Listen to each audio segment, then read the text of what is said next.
Hello friends, welcome to Navkar digital institute. I am C A Vatsal Shah. Friends, हम क्या कर रहे थे तो सी ए फाइनल के फाइनेंशियल रिपोर्टिंग की बुक में नवकार के मटेरियल में जितने भी एक्स्ट्रा सम्स ऐड हुए जो मैं आपको सॉल्व करवा रहा था। एंड आज टर्न है हमको करना है, that is nothing but India's 32, 107 and 109। Title लगा दो एक बार, Ind AS 32, 107 and 109। Friends, index 32, 107 and 109 किसके रिलेटेड था तो कहना इसे ये आपका फाइनेंशियल इंस्ट्रूमेंट्स के साथ रिलेटेड इंडेक्स थे। एंड वो जो फाइनेंशियल इंस्ट्रूमेंट्स के साथ जो भी इंडेक्स है उसके नवकार के मटेरियल में जितने भी एक्स्ट्रा सम्स ऐड हुए जो मुझे आपको आज करवाना है। क्लियर? तो एक बार आपको नवकार का मटेरियल ओपन करना पड़ेगा। चेक करो नवकार के मटेरियल में मैंने आपको लास्ट में क्वेश्चन नंबर 28 तक आपकी जब बैच चल रहा था तब मैंने आपको करवा दिया है। मतलब हमारा प्रैक्टिकल क्वेश्चंस में सब कुछ खत्म है। अब जस्ट जो ऐड हुआ है ना, वो क्या ऐड हुआ है तो आपका एडवांस्ड होमवर्क करके ऐड हुआ है। तो सबसे पहले हम एडवांस होमवर्क का क्वेश्चन नंबर 1 में रीड करूँ उसके पहले मैं आपको पूरा फाइनेंशियल इंस्ट्रूमेंट का जस्ट मुझे आज जितना काम का है उतना मैं एक बार आपको ओवरव्यू दे दूँ। क्या था friends? What is the meaning of financial instrument? It is any contract. For one person it is a financial asset and for second person it is nothing but your liability or equity. उसके बाद मैंने start किया था कि financial asset की definition में हम क्या क्या कवर करेंगे। तो फाइनेंशियल असेट की डेफिनेशन में हम क्या क्या कंसीडर करते थे? एक कैश लेते थे, equity instrument of another entity लेते थे, एक कॉन्ट्रैक्चुअल राइट है जहां पे आप एक्सचेंज कर पाओगे फाइनेंशियल असेट को और फाइनेंशियल लाइबिलिटी को, कब? जो आपके लिए पोटेंशियल फेवरेबल है। एंड जब मैं बोल रहा हूँ पोटेंशियल फेवरेबल है तो मैं आपको एक एग्जांपल दे रहा था, दैट इज समथिंग बट अगर आप कॉल ऑप्शन बाय करो फ्रेंड्स, अगर आप कॉल ऑप्शन बाय करते थे ना तो आपके पास राइट टू बाय होता था। एंड वो राइट टू बाय का ऑप्शन तभी एक्सरसाइज करोगे अगर वो आपके लिए फेवरेबल है। नाम में ही लिखा है ना, ऑप्शन है, but it's not a mandatory कि आपको एक्सरसाइज करना है तो करो, नहीं करोगे तो भी चलेगा। उसके बाद क्या था? दैट इज समथिंग बट आपका फाइनेंशियल लाइबिलिटी की डेफिनेशन याद करो। It is something but it is a contractual obligation to deliver cash और a financial asset. And second क्या था? Exchange of the financial asset और liability that are potentially unfavourable to the entity. कई बार हम हमारे इक्विटी इंस्ट्रूमेंट को as a cash की तरह यूज करते हैं। एंड उसके लिए मैंने आपको सिंपल चार्ट करके दिया था कि अगर आपका कंसिडरेशन फिक्स है, अगर आपके नंबर ऑफ शेयर्स फिक्स है, then only it is a equity instrument. बाकी के 3 सिचुएशन में ऑलवेज फाइनेंशियल लायबिलिटी होगा। बाकी के 3 सिचुएशन मतलब कौन सी 3 सिचुएशन? कंसिडरेशन वेरिएबल है पर नंबर ऑफ शेयर फिक्स है तो भी फाइनेंशियल लायबिलिटी।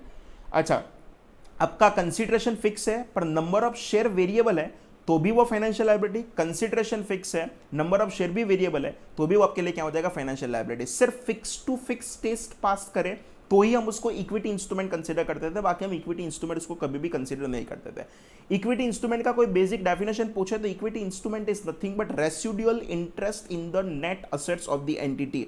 अभी भी बोल रहा हूं, ये लेक्चर उन लोगों के लिए ही काम का है जिन लोगों ने पहले क्लास में अटेंड करके रखा है। मैं जस्ट आपको एडवांस होमवर्क के क्वेश्चन करवाने वाला हूं, पूरे टॉपिक में रिपीट करने वाला नहीं हूं।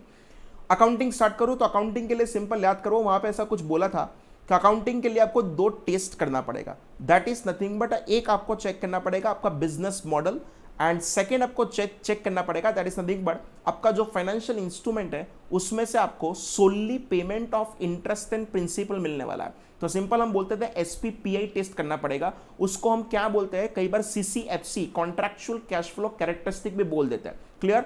सिंपल बोल दो, आपका क्या था? सोली पेमेंट ऑफ मतलब एसपी, प्रिंसिपल एंड इंटरेस्ट मतलब पीआई, वो टेस्ट चेक करना पड़ेगा। मतलब मैं समझाऊं, अगर आप कोई भी फाइनेंशियल इंस्ट्रूमेंट चेक करो तो उसमें आपको पता है कौन से पर्टिकुलर टाइम के दौरान आपको क्या कैश फ्लो मिलने वाला है, वो फिक्स है, तो मैं बोल सकता हूं कि आपका वो financial instrument SPPI test fulfil कर रहा है।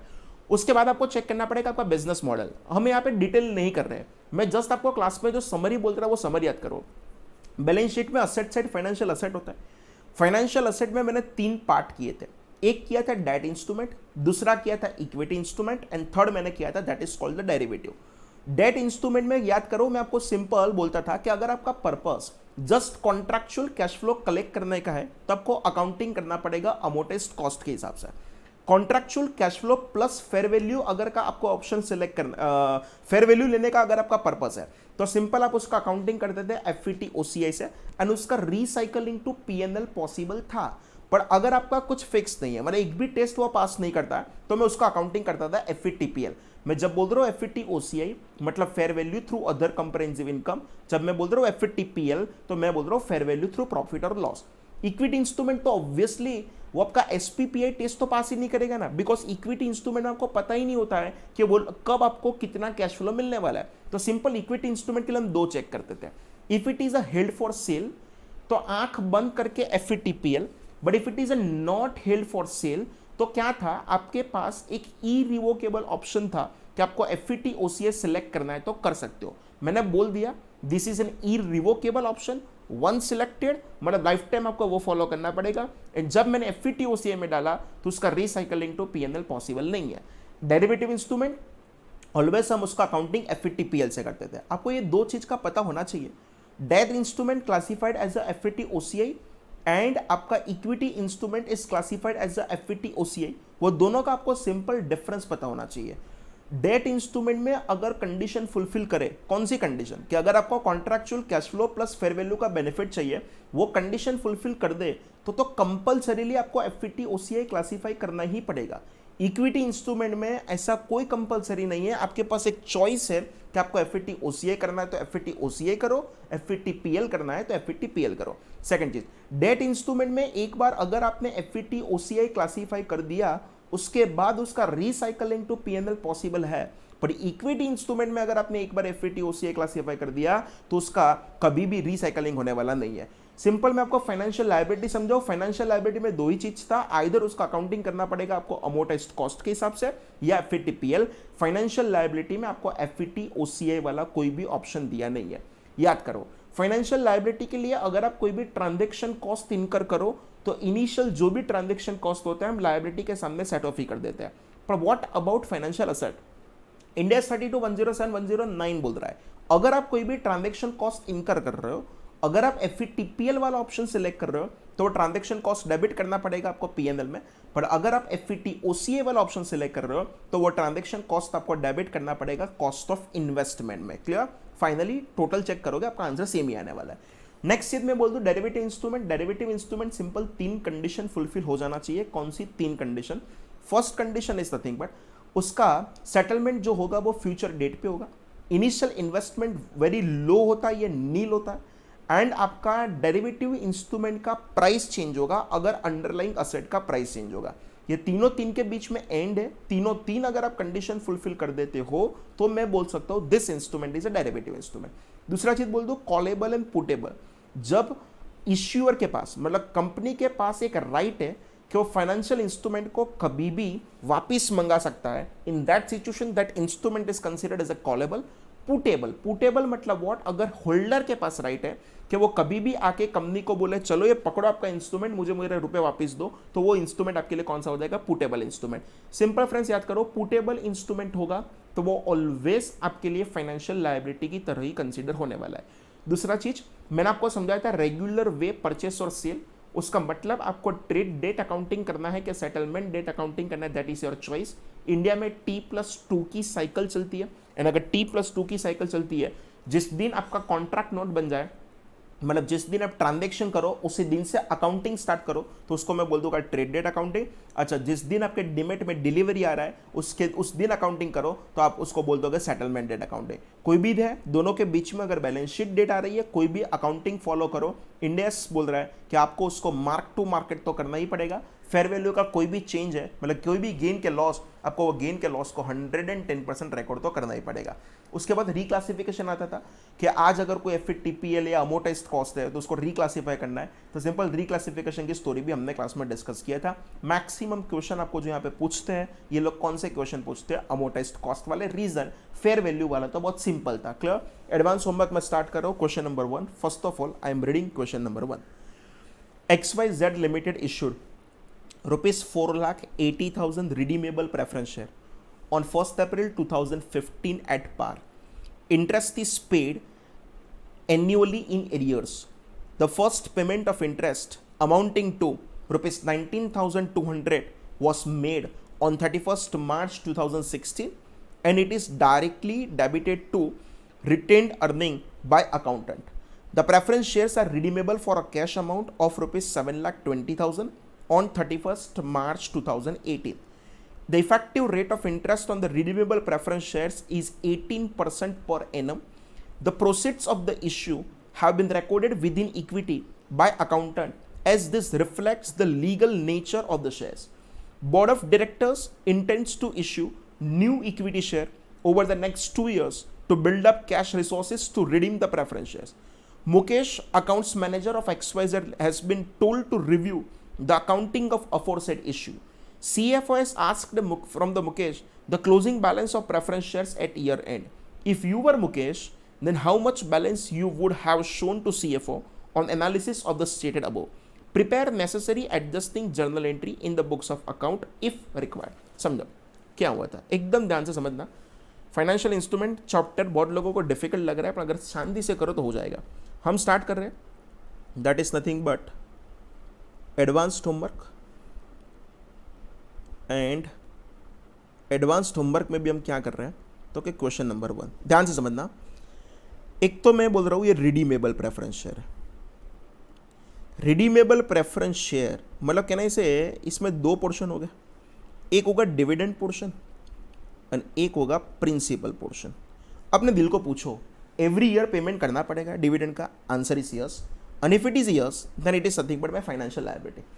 प्रिंसिपल का भी पेमेंट करना है? यस. तो ये भी मेरे लिए क्या होगा? Financial liability. मतलब सिंपल बोलूं, this whole instrument is considered is a financial liability. आपके अकाउंटेंट ने उसको क्या किया था? As a preference share capital की तरह ट्रीट किया था. मतलब कहने से उन्होंने ऐसा माना था, bank account debit to preference share capital 4,80,000, but it is not a preference share capital, it is a liability. मतलब कहने से आपके अकाउंटेंट ने एक रॉन्ग एंट्री पास करके बैठा है.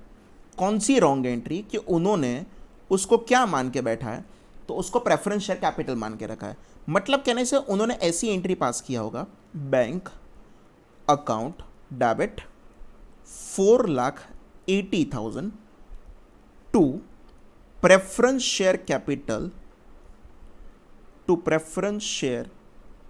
कैपिटल कितना होना चाहिए? 4,80,000 उन्होंने किया है. क्लियर? अच्छा, सेकंड एंट्री उन्होंने एक रिटेन अर्निंग में एक डिविडेंड डेबिट किया था. ऑब्वियसली वो अगर कैपिटल मान रहा है तो डिविडेंड भी मानेगा. एंड डिविडेंड हम कभी भी पीएनएल में नहीं लिखते थे ना, उसको क्या लिखते थे? रिटेन अर्निंग में. तो सिंपल उन्होंने ऐसा कुछ किया है. उन्होंने ये किया है, रिटेन्ड अर्निंग अकाउंट डेबिट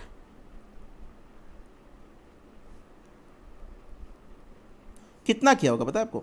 4,80,000 का 4%. एंड अगर फ्रेंड्स अब 4,80,000 का 4% अगर मेरे साथ कैलसी चलाओ तो आपको पता चला 4,80,000 इंटू 4%. एंड अगर आप ये करोगे तो कहने से आपका आंसर आएगा 19,200. मतलब उन्होंने रिटेन अर्निंग अकाउंट डेबिट कर दिया होगा 19,200.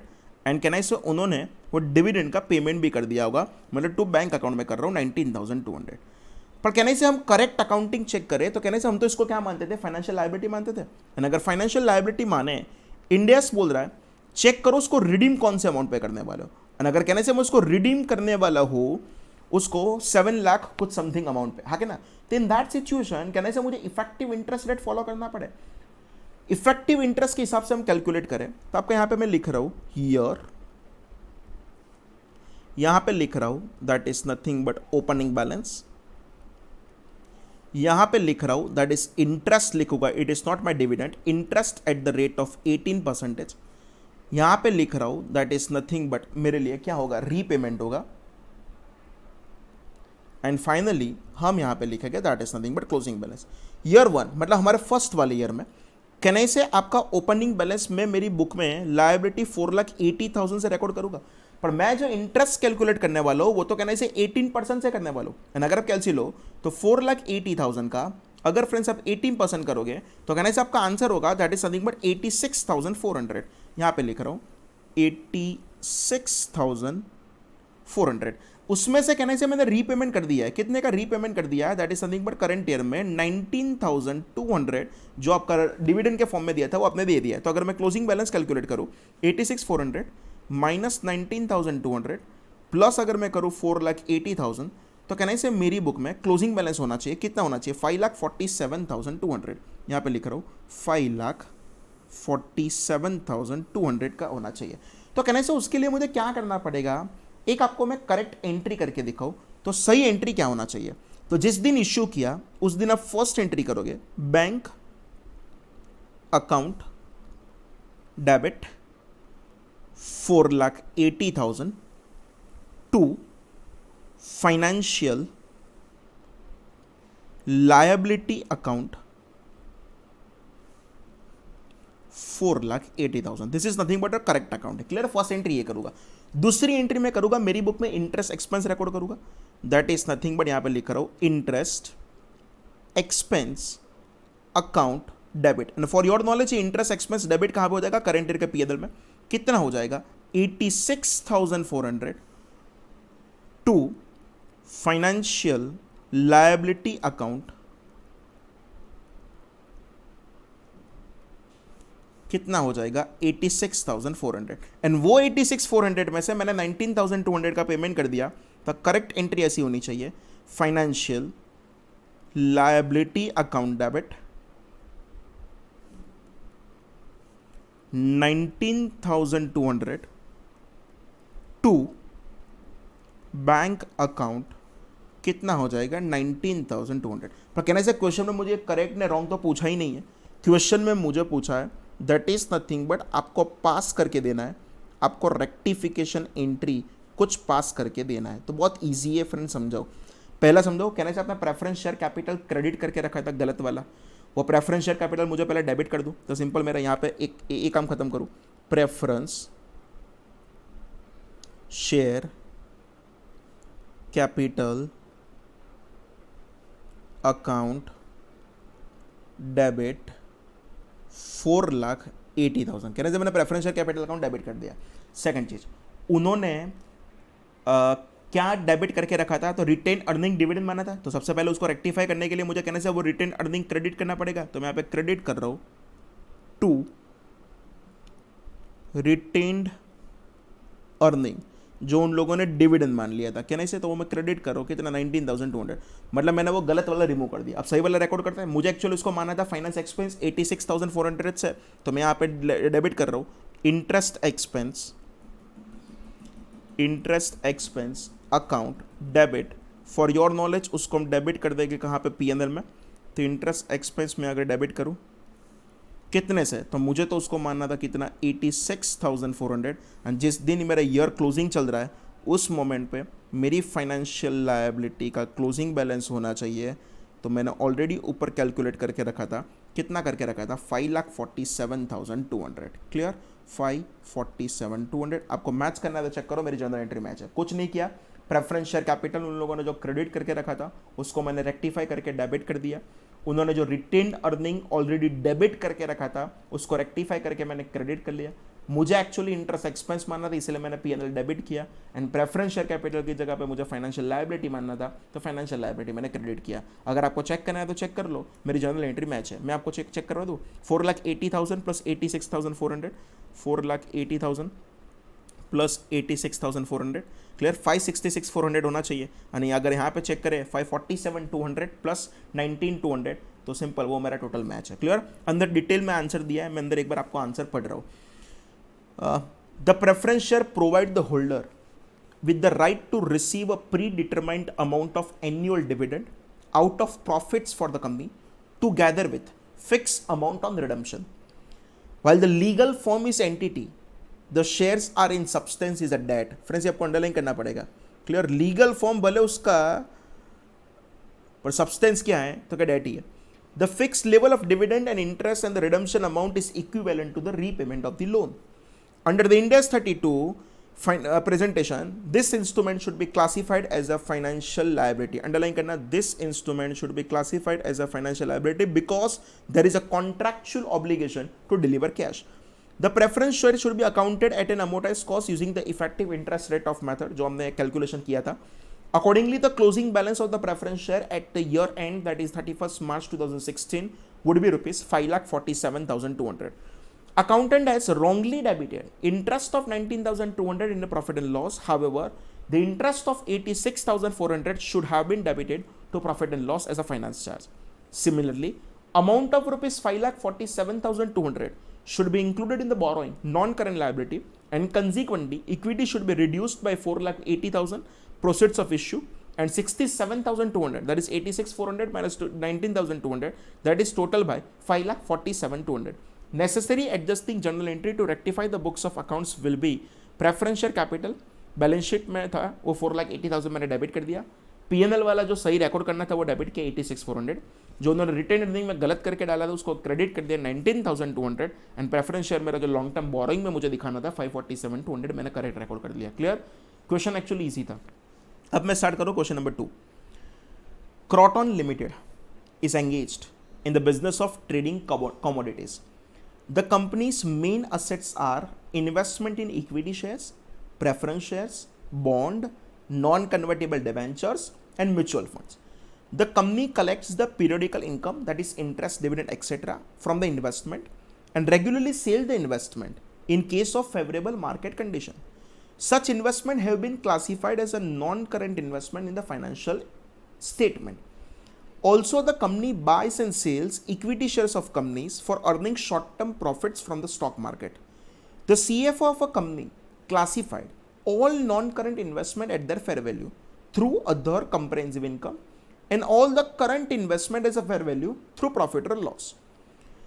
Croton Limited raised the following queries. First, can the company classify the equity share previously held under current investment as FET OCI if the company decides to hold them for more than 1 year it as a non-current?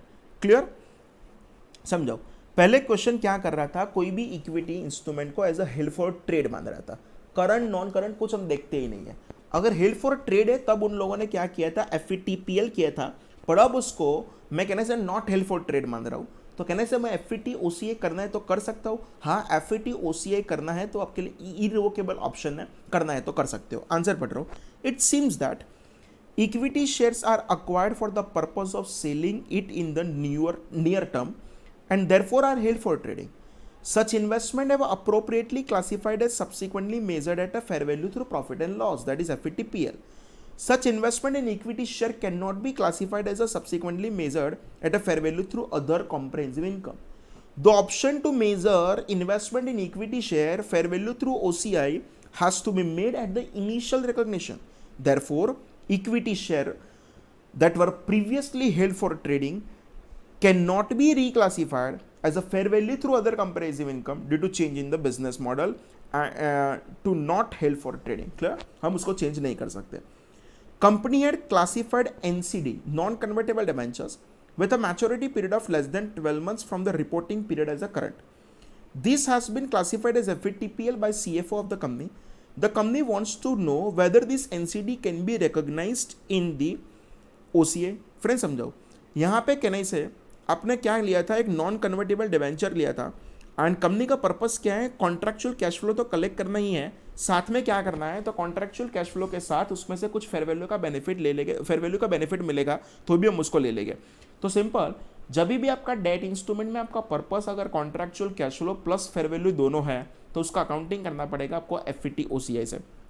तो अगर यहाँ पे check करो, in absence of contractual terms of the NCD, it is assumed that the contractual terms give rise to specified dates to the cash flow that are solely payment of principal and interest on the principal outstanding. Business model also includes sales of these instruments on a regular basis. Hence, this instrument will be classified as a FET OCA. Therefore, such NCD investment shall be classified as subsequently measured at fair value through other comprehensive income. The classification does not change based on the whether the investment is a current or non-current. मैंने आज तक आपको current non-current कुछ सिखाया ही नहीं है. At the end of the reporting period, it seems the company has previously classified this investment at a fair value through profit or loss. The company, underline करना, must rectify this by reclassifying as a FET OCA. Reason, debt instrument था, आपका purpose contractual cash flow plus fair value collect करने का था, तो simple उसको FET OCA करना ही पड़ेगा.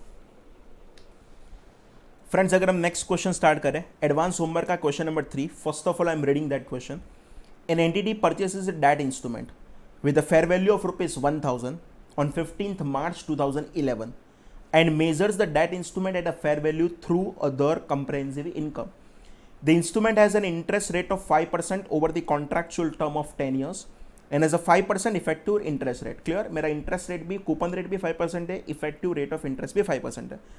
At initial recognition, the entity determines that asset is not purchased or not a purchased or original credit impaired asset. On 31st March 11, the reporting date, that is balance sheet date, the fair value of the debt instrument has decreased to 950 as a result of changes in market interest rates. The entity determines that there has not been a significant increase of credit risk since initial recognition and that ECL, that is called expected credit loss, measured at an amount equal to 12 months ECL, which amounts to 30.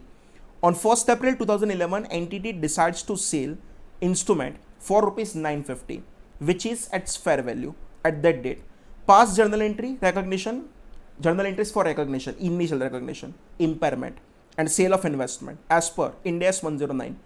Entities entries relating to interest income are not to be provided. Okay, 1000 रुपए में आप कोई भी financial asset को purchase करो, entry क्या कर दोगे? इन्वेस्टमेंट की एंट्री क्या करते थे? Investment account debit to cash, तो यहाँ पे आपको एंट्री करना पड़ेगा financial asset account debit to cash. Clear? ये फर्स्ट एंट्री आपके लिए क्लियर है. That is something but on initial recognition आप एंट्री कर दोगे financial asset account debit to cash 1000 rupees. 31 March को चेक किया तो मैंने उसका फेयर वैल्यू निकला 950, पर 950 में 30 रुपीज तो कहने से मेरा एक्सपेक्टेड क्रेडिट लॉस का इंपेयरमेंट हुआ, तो वह 30 रुपीज सबसे पहले इंपेयरमेंट करना पड़े. इंपेयरमेंट डेबिट हो जाएगा पीएनएल में. जिस मोमेंट पे मैं वो फाइनेंशियल असेट का इंपेयरमेंट करूंगा 30 का, तो कहने से मेरी बुक में वो फाइनेंशियल असेट हो जाएगा 970 का. 970 के बाद जो 20 रुपीज और कम हुआ, वो 20 रुपीज मुझे डेबिट कहां पे करना पड़े? ओसीआई एंट्री कर दूंगा. PNL account debit 30, OCI debit 20 to financial asset 50. Clear? तो सिंपल, ये मेरा एंट्री हो गया on impairment of financial instrument. उसमें पढ़े तो the cumulative loss in other comprehensive income at the reporting date was ₹20. ये रहा, ये कौन सा 20 की बात कर रहे हैं? ये ओसीआई 20 की बात कर रहे हैं. क्लियर? अच्छा, that amount consist of total fair value change of 50, 1000 minus 950, offset by change in the accumulated impairment loss representing 12 months ECL that was recognized as 30. अब मैं क्या कर रहा हूं, मेरी बुक में 950 वाली चीज को मैं 950 में बेच रहा हूं, तो एंट्री कर दूंगा bank account debit to financial asset 950. पर कहने से आपने जो चीज ओसीए में, ये तो डेट इंस्ट्रूमेंट था ना, ये रहा, चेक करो, डेट इंस्ट्रूमेंट था. एंड डेट इंस्ट्रूमेंट में यहां पे अंडरलाइन कर रहा हूं ना, डेट इंस्ट्रूमेंट में अगर आपने ओसीए में डाला तो उसका रिक्लासिफिकेशन टू पीएनएल पॉसिबल था. तो सिंपल एंट्री क्या कर दोगे? OCI debit, sorry PNL debit to OCI, and आपका फाइनली अकाउंट खत्म हो जाएगा. क्लियर? इतना ध्यान रखना. बस 50 रुपए जो कम हो रहे हैं ना, वो 50 रुपए के दो पार्ट है, उसमें से 30 रुपीज का आपका इंपेयरमेंट का लॉस है एंड 20 रुपीज का आपका जो लॉस है वो फेयर वैल्यू का चेंज है, एंड इसलिए वो ओसीआई में जाएगा. बहुत सिंपल क्वेश्चन था, ज्यादा इसमें कुछ दम नहीं था. क्लियर? क्वेश्चन में 4 पढ़ू. QL limited issued ₹10 lakh of 8% long-term bond A series, sorry, QA Limited issued 10 lakh of 8% long-term bond A series of ₹1 each on 1st April 2016. The bond tenure is 3 years. Interest is payable annually on 1st April each year.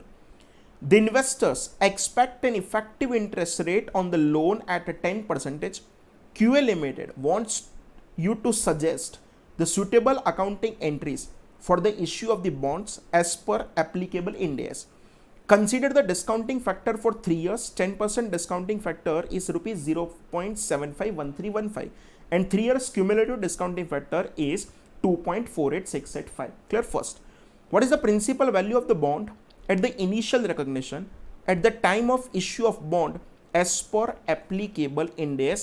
तब को यहाँ पे चारों चार का answer पूछा है. Clear? तो सिंपल मैं अगर यहाँ पे निकालूं, principal value of the bond. Second पूछा है what is the present value of the interest payment relating to recognise as the part of the sale price of the bond as per applicable Ind AS. मैंने total interest component पूछा है. What are the proceeds of the sale of the bond to be recognise at the time of initial recognition as per applicable Ind AS, and what is the accounting entry to be passed at the time of application, at the time of accounting for payment of interest for the first year. Clear? पहले अब simple उसका calculation एक बार आपको कर दूं तो perfect पता चलेगा. लॉन्ग टर्म बॉन्ड ही था. क्वेश्चन नंबर 4 हम कर रहे हैं. एडवांस होमवर्क का क्वेश्चन नंबर 4। क्लियर? तो सिंपल 4 कॉलम का एक मेरे साथ टेबल बनाओगे।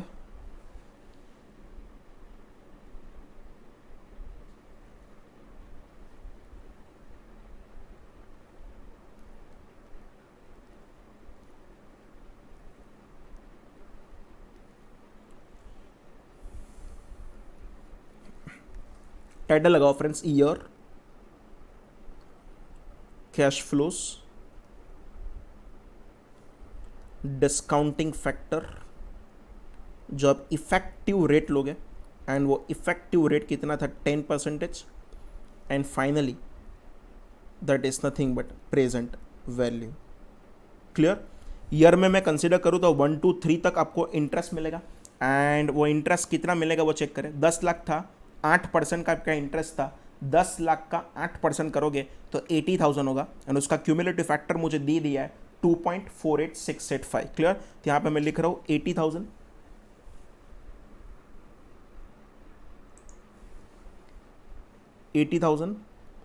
एंड यहाँ पे लिख रहा हूँ 2.48685, एंड लास्ट में कहना है इसे ईयर 3, जहाँ पे आपका प्रिंसिपल अमाउंट का पेमेंट होगा 10 लाख, एंड उसका अगर चेक करोगे तो उसका डिस्काउंटिंग फैक्टर पे आपको क्वेश्चन में दिए दिया था 0.751315।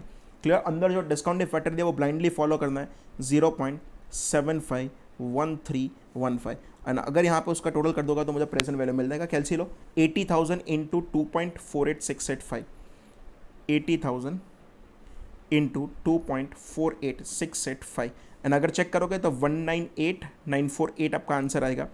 198,948 वो आपका आंसर है। एंड नेक्स्ट चेक करो तो 10 लाख इंटू 0.7513, तो सिंपल वो कितना होगा 7,51,315, एंड उसमें टोटल करूँ प्लस 7,51,315, सॉरी 7,51,315, एंड अगर टोटल करूँगा तो आंसर आएगा 950,263, 950,263। क्लियर? मैंने अभी तक कैलकुलेशन कर लिया, अब एक एक क्वेश्चन को पढ़े। What is the principal value of the bond at initial recognition at the time of issue of bond as per applicable index? तो कहना है आपका प्रिंसिपल वैल्यू का आंसर कितना आता है, ये लास्ट वाला 7,51,315, that is something but principal value. Clear? Second अगर मैं चेक करूँ तो सेकंड का आंसर यहाँ पे हम देखें, अच्छा फर्स्ट का आंसर यहाँ पे आपकी बुक में हम जस्ट अ मिनट, अगर आप अंडरलाइन भी कर दो तो सिंपल वो आंसर हो जाएगा 751,315। सेकंड क्वेश्चन पूछा what is the present value of the interest payment to be recognise at a part of the sale price of the bond as per applicable index? तो simple आपको उसका present value निकालना है, and वो present value already मैंने तो calculate करके रखा है, कितना था बोलो सेकंड, तो ये रहा ऊपर 1,98,948। तो सिंपल फ्रेंड्स मेरे यहाँ पे सेकंड का आंसर भी मैच है, 1,98,948। क्लियर? अच्छा थर्ड चेक करो, what are the proceeds of the sale of the bond to be recognise at the time of initial recognition as per applicable index? पूरा bond का इनिशियल रिकॉग्निशन पूछा है, तो वो कहना है मैं हमारा टोटल चेक करें,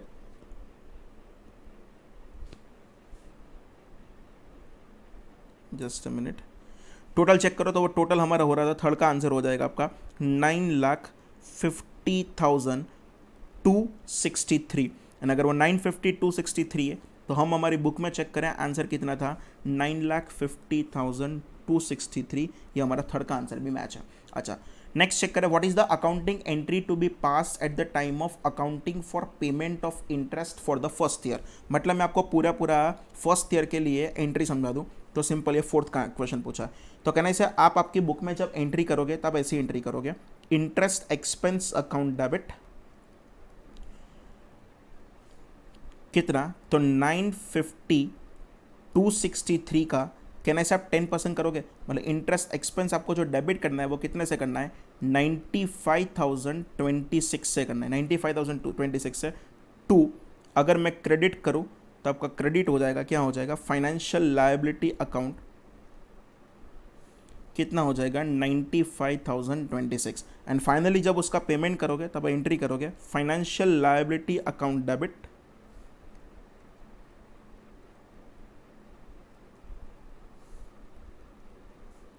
आप पेमेंट पूरा पूरा नहीं करोगे, आप पेमेंट तो जस्ट कितने का करने वाले थे, 10 लाख का 8% 80,000।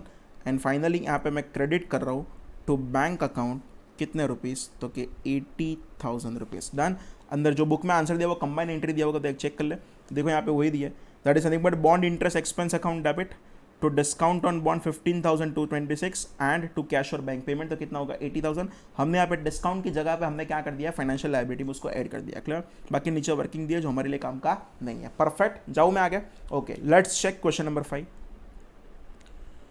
On 1st April 2018 an 8% convertible loan with a nominal value of rupees 6 lakh was issued at par.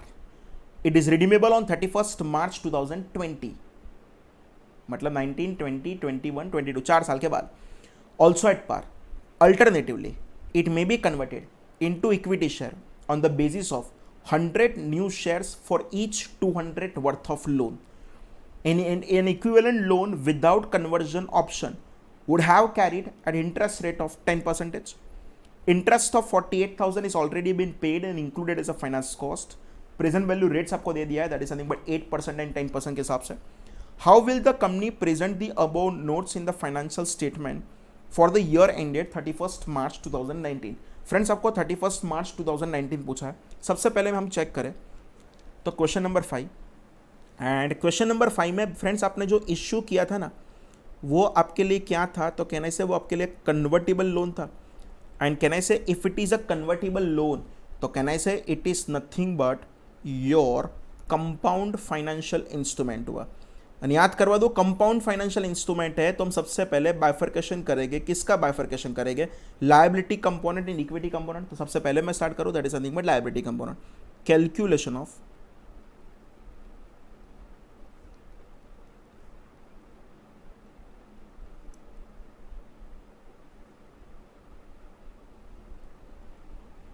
Liability component, calculation of liability component. And अगर मैं वहाँ पे 4 कॉलम का एक टेबल बनाऊँ, फ्रेंड्स मेरे साथ 4 कॉलम का एक टेबल बनाओ।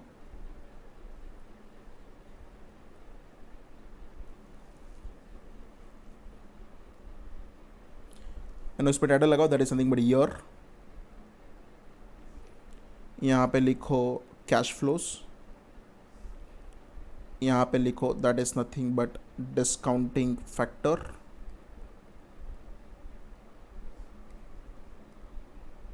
एंड यहाँ पे लिखो that is nothing but present value. कहने से 4 साल था, 4 साल अब हर एक साल कहने से 6% के हिसाब से 48,000 का वो पेमेंट तो करते ही रहोगे। एंड अगर 48,000 का पेमेंट करते रहोगे and eight the end of the 4th year 6 lakh का 8%, and eight the end of the 4th year आप कितना दोगे, तो 6 लाख ले लोगे। क्लियर। तो यहाँ पे लिखो row at the end of the year 4 it is nothing but 6 lakh. Clear. Question में जब भी डिस्काउंटिंग फैक्टर दिया है तो उसको कभी भी चैलेंज नहीं करोगे। एंड चेक करो आपको डिस्काउंटिंग फैक्टर दे दिया है, आपका मार्केट रेट 10% के हिसाब से 91, 83, 75 and 61, 0.91 plus 0.83 plus 0.75 plus 0.61। And अगर इसका डिस्काउंटिंग फैक्टर लोगे तो कहना से आपका आंसर आएगा that is something but 3.1। And अगर मैं कैलकुलेट में करूँ 48,000 इंटू 3.1, 48,000 इंटू 3.1, तो कहना से आपका आंसर हो जाएगा दैट इज नथिंग बट 1,48,800। यहाँ पे मैं लिख रहा हूँ 1,48,800।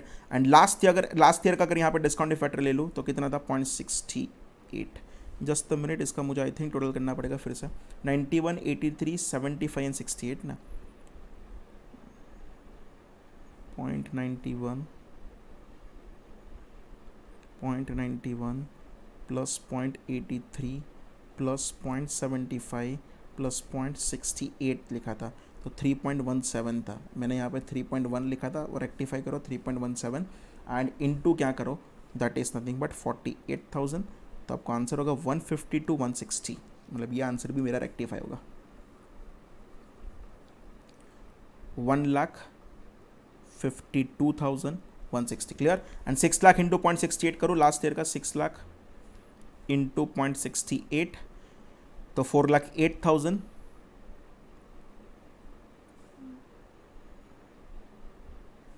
4,08,000 एंड फाइनली यहाँ पे टोटल करूँगा तो 560160।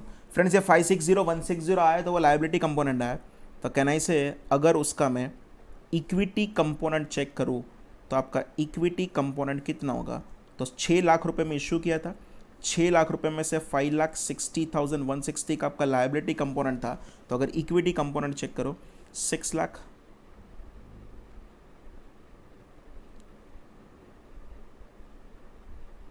माइनस 560,160, तो सिंपल उसका आंसर होगा that is nothing but 39,840। This 39,840 is nothing but my equity component.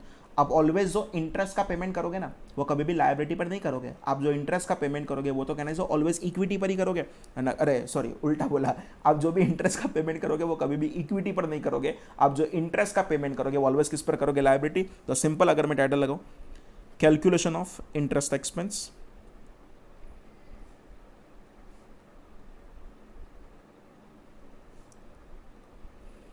Friends 5 column चाहिए मुझे, दैट इज नथिंग बट यहां पे लिख रहा हूं ईयर, यहां पे लिख रहा हूं ओपनिंग बैलेंस, यहां पे लिख रहा हूं that is nothing but interest, यहां पे लिख रहा हूं रीपेमेंट, एंड फाइनली मैं यहाँ पे लिख रहा हूँ क्लोजिंग बैलेंस। चेक करो आपने इसको इश्यू कब किया था, 1 अप्रैल 18, एंड आपको पूछा है 31 मार्च 19 वाली ईयर में क्या होगा, तो समझा दो। यहाँ पे मेरा सिंपल ईयर हो जाएगा कौन सा 18-19। अच्छा ओपनिंग बैलेंस चेक करो तो कहने से मेरा लायबिलिटी का ओपनिंग बैलेंस हो जाएगा 5,60,160। हम जो इंटरेस्ट रिकॉर्ड करोगे वो कहने से मार्केट रेट से करेंगे, एंड चेक करो आपका market rate, just a minute, आपको मार्केट रेट जो दिया था वो कितना दिया था, तो आपका कूपन था 8 पर मार्केट था 10%, तो सिंपल अगर मैं 10% के हिसाब से चेक करूँ तो 560,160 का 10% करोगे तो कहने से 560,160 होगा, पर उसमें से कहने से आपने 48,000 का तो पेमेंट कर दिया, तो what is your closing balance, तो कैलसी लो 560,160 प्लस 560,160 एंड उसमें से आपने 48,000 का तो पेमेंट कर दिया, तो फ्रेंड्स उस दिन आपके पास ये बैलेंस होगा 568,176। तो यहाँ पे मैं लिख रहा हूँ क्लोजिंग बैलेंस मेरे लिए कितना होगा 568,176। फ्रेंड्स सिंपल 31 मार्च 19 को अगर मुझे कोई पूछे कि what is my liability component of a convertible bond, तो मैं बोलूँगा कि मेरे लिए लायबिलिटी कंपोनेंट होगा 5,68,176 एंड इक्विटी कंपोनेंट तो एक बार हो गया ना, उसके बाद उसमें कोई चेंज होने वाला नहीं है, वो तो कांस्टेंट ही रहेगा, एंड इक्विटी कंपोनेंट कितना होगा 39,840। क्लियर, हम आंसर चेक करें। मैं पहले बढ़ रहा हूँ step 1, there is an option to convert the loans into liability, that is the loan note holders do not have to accept equity shares, they could demand repayment in the form of cash. India's 32 states that where there is an obligation to transfer economic benefits, there should be a liability recognized. On the other hand, when there is a no obligation to transfer economic benefits, a financial instrument should be recognized as an equity. In the above illustration, we have both equity and debt features in the instrument. There is an obligation to pay cash interest at the rate of 8% per annum, and redemption amount, that is a financial liability or a debt component. The equity part of the transaction is the option to convert. आपको convert करवाना है तो करो, नहीं करोगे तो भी चलेगा। अंडरलाइन कर देना, most important, so it is a compound financial instrument.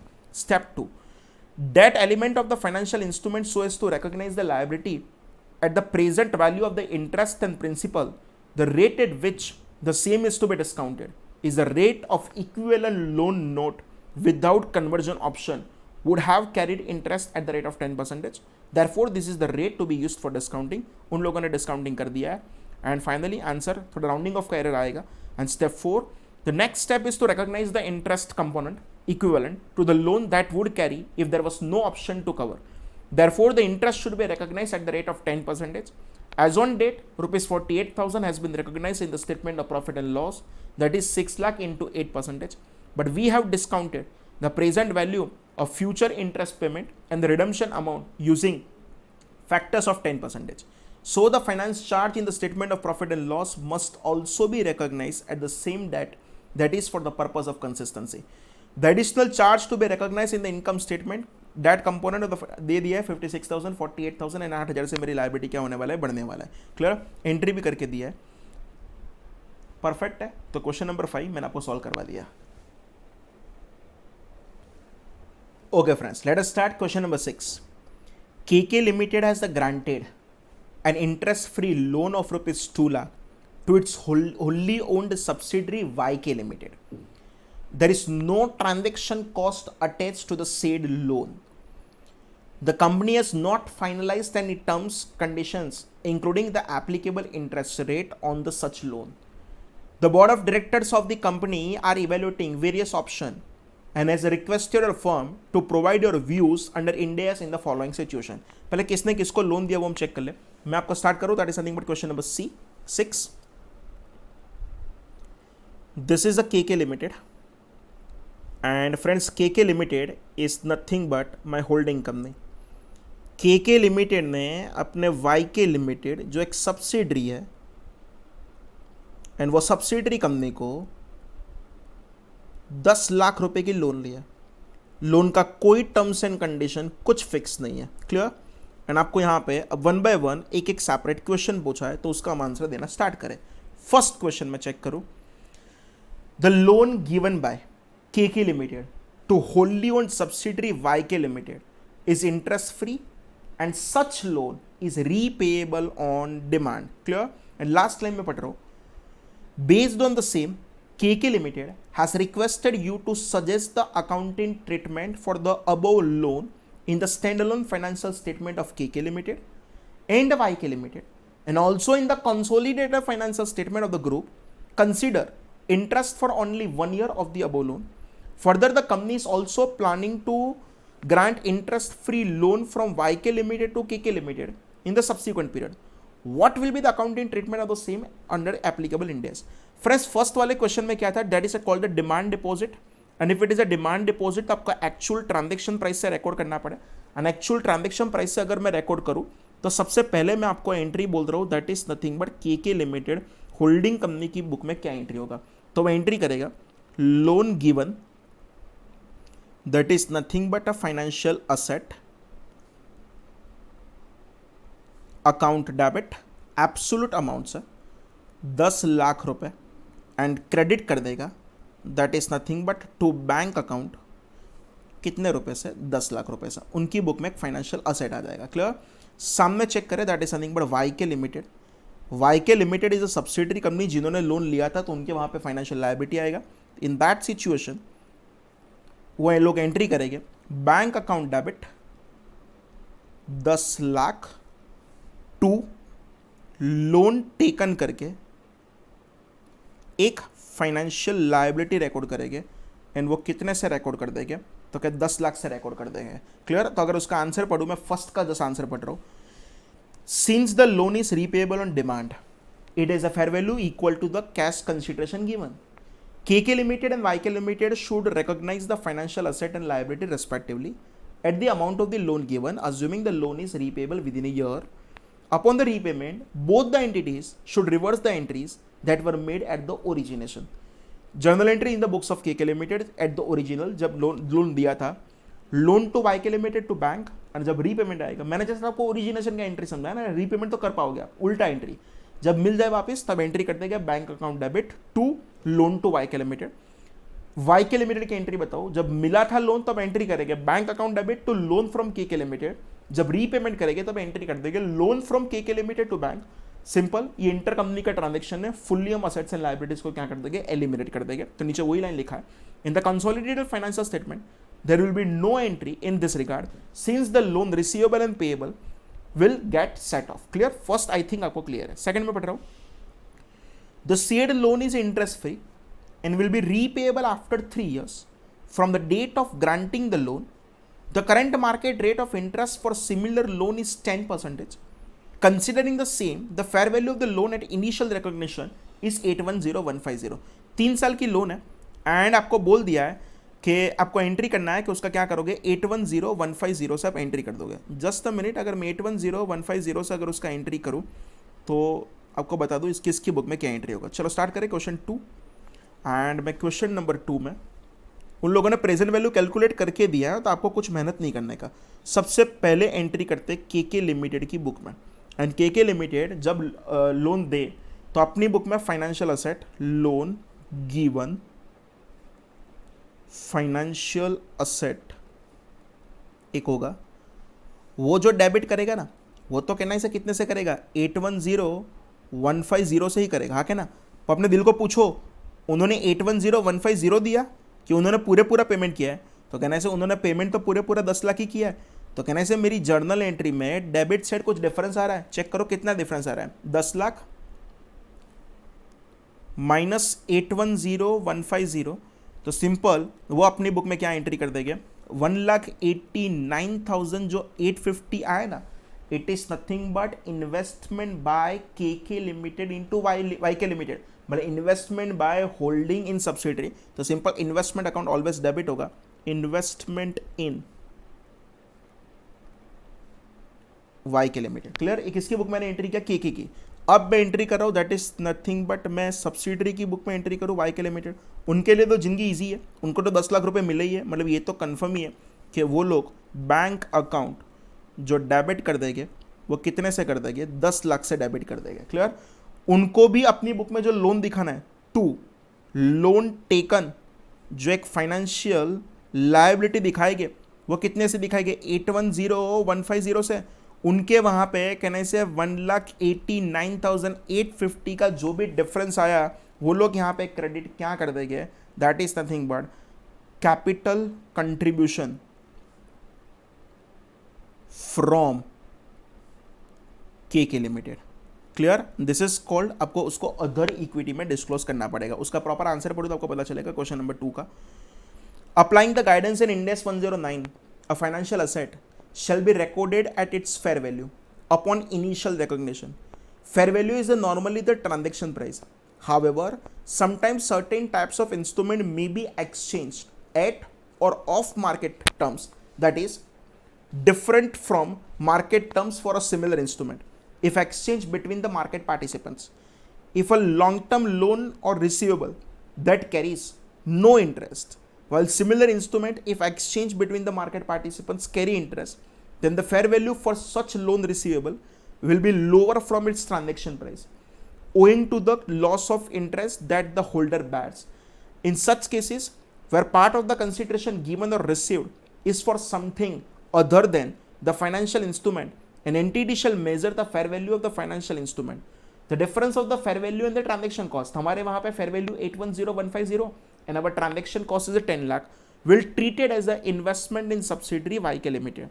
Both KK Limited and YK Limited should recognize financial asset and liability respectively at a fair value on initial recognition, that is the present value of rupees 10 lakh payable at the end of the year 3 years using discounting factor of 10%. Since the question mentions the fair value of the loan at initial recognition, उन लोगों ने calculate करके दिया है 810150, the same has been considered. The difference between the loan amount and its fair value is treated as an equity contribution to the subsidiary. This represent a further investment by the parent in the subsidiary. जो हमने entry किया, हमने KK limited की book में जब entry किया तो first entry करेंगे वो लोग, loan account debit 810150, investment account debit 189,150 and सामने बैंक अकाउंट क्रेडिट कर देगा कितने से, 10 लाख से। वो लोन जो था ना वो 10 लाख पर रिकॉर्ड नहीं किया हुआ, लोन 810 पर हुआ, उसमें इंटरेस्ट इनकम रिकॉर्ड करेंगे। तो सेकंड एंट्री करेंगे, loan to YK limited account debit to interest income 810150 का 10% मतलब 810150 एंड इंटरेस्ट इनकम में क्रेडिट कर दूंगा कहाँ पे, PNL में। जब रुपए मिलेंगे लास्ट में, उसका कैलकुलेशन आपको चेक करना है तो करो। देखो लास्ट में आपके पास एग्जैक्टली वो 10 लाख का बैलेंस हो जाएगा अगर आपको चेक करना है तो। देखो मैं अगर उसका कैलकुलेशन करूँ ना, ये रहा ईयर, ये रहा ओपनिंग बैलेंस, ये रहा इंटरेस्ट, ये रहा रीपेमेंट एंड फाइनली यहाँ पे क्या होगा, क्लोजिंग बैलेंस। ईयर 1 कहने से हमने रिकॉर्ड किया 810150 से। अच्छा, उसका इंटरेस्ट रेट चेक कर लो, अगर ये हमारा इंटरेस्ट फ्री था पर अगर मार्केट में किसी को देते तो कितने % इंटरेस्ट ले रहा था, 10% का इंटरेस्ट ले रहा था। तो अगर मैं यहाँ पे चेक करूँ, जस्ट अ मिनट, हाँ अगर मैं यहाँ पे चेक करूँ इंटरेस्ट फैक्टर 10% है तो वो इंटरेस्ट कितना होगा, 810150। रीपेमेंट तो कुछ होने ही नहीं वाला है तो क्लोजिंग बैलेंस हमको मिल जाएगा। Clear, year 1, year 2 and year 3। चलो चेक करो 810150,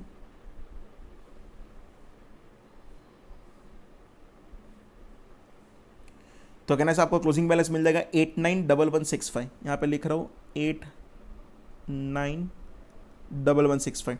ईयर 2 करूँ, ओपनिंग बैलेंस 8,91,165, अगर कोई इंटरेस्ट रिकॉर्ड करे तो 89,116 का इंटरेस्ट होगा, रीपेमेंट तो कुछ होने ही नहीं वाला है। तो आपका क्लोजिंग बैलेंस चेक करो, आपका क्लोजिंग बैलेंस हो जाएगा 980,281। क्लियर, 980,281।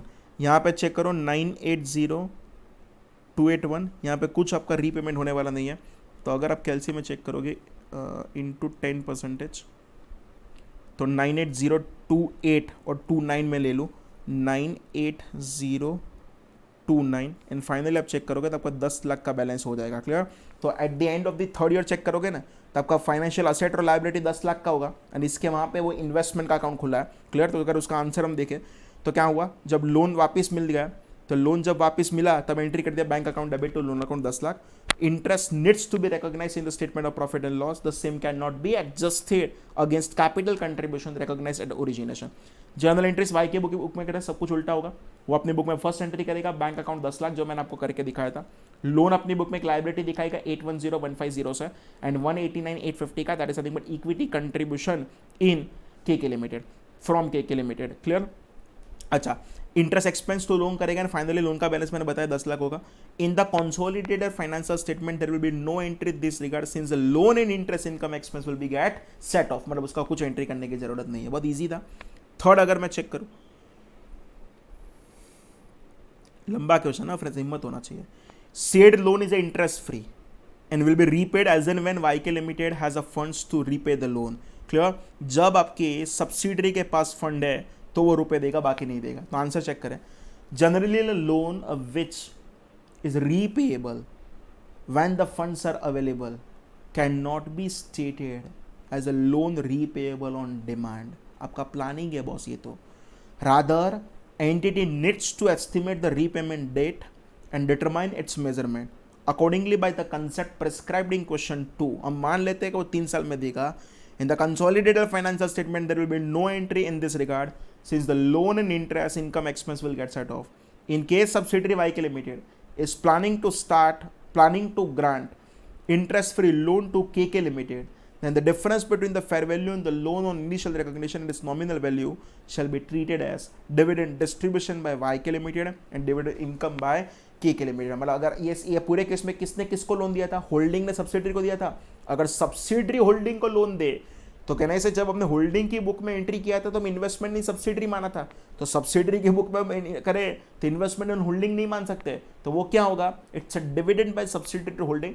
तो सिंपल डिविडेंड एक्सपेंस बताएगा आपका कौन दिखाएगा, सब्सिडरी, एंड इनकम दिखाएगा कौन दिखाएगा, तो होल्डिंग दिखाएगा। क्लियर। नेक्स्ट क्वेश्चन अगर मैं पढ़ूं, क्वेश्चन नंबर 7।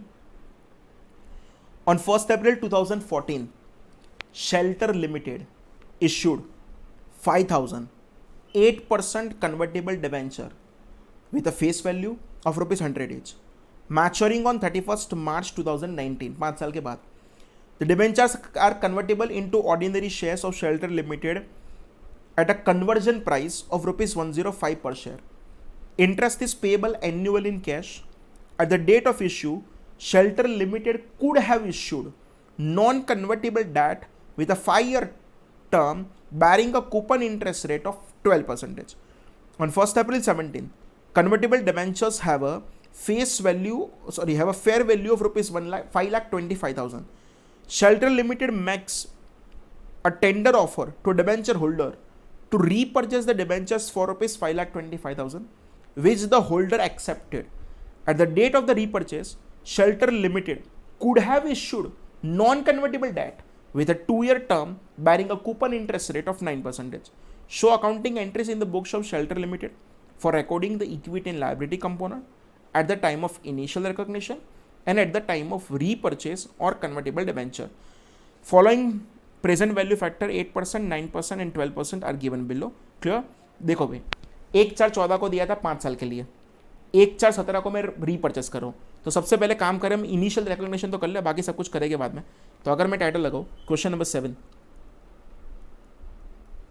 क्वेश्चन नंबर 7 में मैं फर्स्ट आपको जो सिखा रहा हूँ वो किसके लिए सिखा रहा हूँ, इनिशियल रिकॉग्निशन के लिए सिखा रहा हूँ।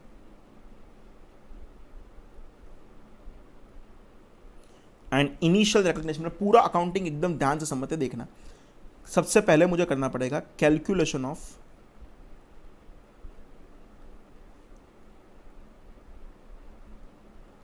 लायबिलिटी कंपोनेंट,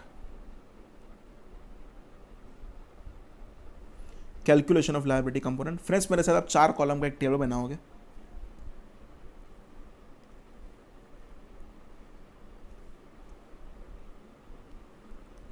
एंड अगर हम चेक करें, दैट इज नथिंग बट, यहां पे मैं लिख रहा हूं ईयर, यहां पे होगा कैश फ्लोस, यहां पे होगा डिस्काउंटिंग फैक्टर, एंड यहाँ पे होगा that is nothing but present value. Clear? कौन सी ईयर में चेक करो आपने ये इशू किया था, तो आपने जो इशू किया था 1 अप्रैल 2014 को, मतलब अगर 31 मार्च से चालू करे लिखना तो ये होगा, मतलब 31 मार्च 15 फर्स्ट ईयर ख़त्म होगा, 31 मार्च 16, 31 मार्च 17, 31 मार्च 18 एंड 31 मार्च 19। ये 5 साल का हुआ। 5 साल में चेक करो आपका कूपन रेट कितना था। तो आपने 5 लाख का डिबेंचर इशू किया था, 5 लाख का 8%, मतलब कहने से 40,000 होगा। तो यहाँ पे लिखो हर एक साल आप 40,000 करोगे,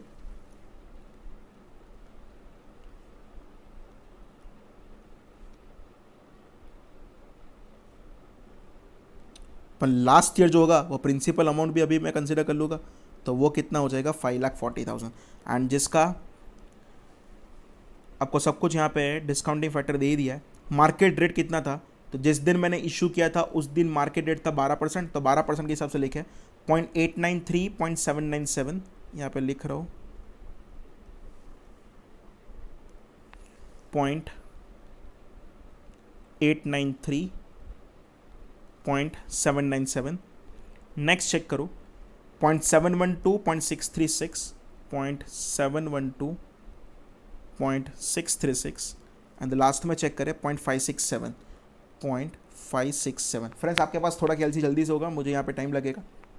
क्लियर? तो यहाँ पे लिखो पहला 40,000 इंटू अगर मैं करूँ 0.893, तो इसका आंसर होगा 35,720। यहाँ पे लिख देता हूँ 35,720। नेक्स्ट करूँ तो 40,000 इंटू 0.797, 40,000 इंटू 0.797, तो इसका आंसर होगा that is nothing but 31,880। 40,000 into 0.712,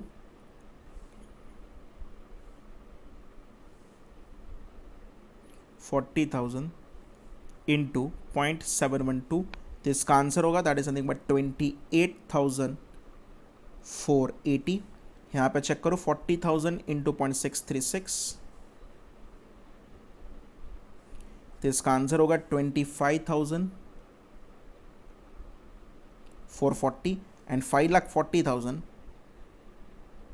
into 0.567, just a minute, 5,40,000 into 0.567, तो इसका आंसर होगा 306,180, 306,180। एंड फ्रेंड्स अगर इसका हम टोटल करें, plus 35,720 plus 31,880, plus 35,720 plus 31,880,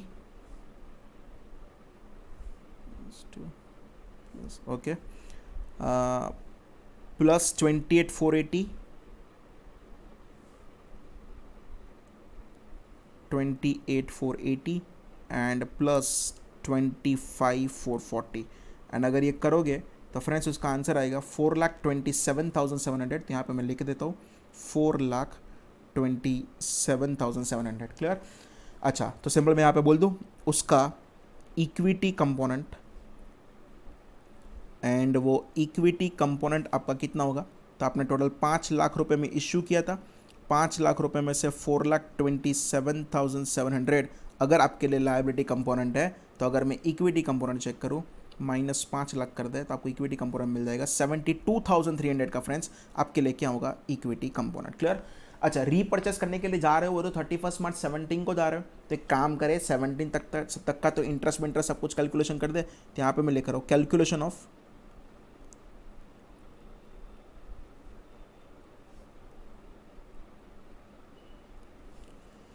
calculation of interest expense. And अगर कैलकुलेशन ऑफ इंटरेस्ट एक्सपेंस अगर फ्रेंड्स करूँ, आपको यहाँ पे मेरे साथ 5 कॉलम का एक टेबल बनाना है।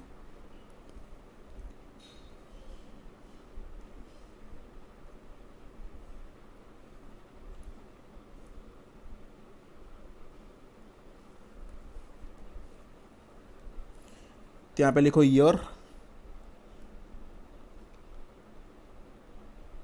Opening balance, interest. पर फ्रेंड्स जब इंटरेस्ट रिकॉर्ड करोगे ना, वो 12% के हिसाब से करोगे, repayment, and finally that is nothing but closing balance. Clear. तो यहाँ पे मैं चेक करूँ 31 मार्च 15 को, that is my first year का एंड होगा। ओपनिंग बैलेंस उस टाइम कितना होगा, 4,27,700 का ओपनिंग होगा, एंड उस पर आपको 12% के हिसाब से इंटरेस्ट करना है। 427,700 का, ओके, 4,27,700 का अगर आप 12% के हिसाब से अगर इंटरेस्ट करो तो 51,324 का फ्रेंड्स आपके लिए इंटरेस्ट होगा। एंड आपने कहने से फर्स्ट ईयर में हर साल आप रीपेमेंट कितना करते थे, तो क्या 40,000 का तो आपने रीपेमेंट किया ही था। तो चेक करो what is your closing balance, -40,000 plus 4,27,700। Clear. तो फाइनली यहाँ पे क्लोजिंग बैलेंस बचेगा 439,024। तो यहाँ पे मैं लिख रहा हूँ 4,39,024। 31 मार्च 16 को चेक करूँ तो 31 मार्च 16 को मेरा ओपनिंग बैलेंस बन जाएगा 439,024, एंड उस पर मैं इंटरेस्ट करूँगा 12% के हिसाब से। तो कहना इसे उसका आंसर होगा 52,683। यहाँ पे लिख देता हूँ 52,683, 52,683। उसमें से आपने 40,000 का तो पेमेंट कर लिया, तो चेक करो आपका क्लोजिंग बैलेंस कितना बचेगा। 52,683 माइनस 40,000 प्लस 439,024, तो सिंपल उस दिन मेरे पास क्लोजिंग बैलेंस बचेगा 451,707। तो यहाँ पे मैं लिख रहा हूँ 4,51,707। एंड अगर मैं 31 मार्च 17 जिस दिन मैं रीपर्चेस का कुछ प्लानिंग कर रहा हूँ, यहाँ पे चेक करूँ तो 451,707 is my opening balance, and अगर उसका 12% निकाले इनटू 12%, तो आंसर होगा 54,205। यहाँ पे लिख रहा हूँ 54,205। पर फ्रेंड्स आपने जो पेमेंट किया था वो तो कहना से 40,000 का ही पेमेंट था। तो अगर हम कैलसी में चेक करें, -40,000 प्लस 451,707, तो आपका क्लोजिंग बैलेंस यहाँ पे बचेगा 465,912। क्लियर। 4,65,912। क्लियर। अच्छा, हम एक काम करें, 31 मार्च 17 तक का जर्नल एंट्रीज भी कर दे। तो टाइटल लगाओ, that is nothing but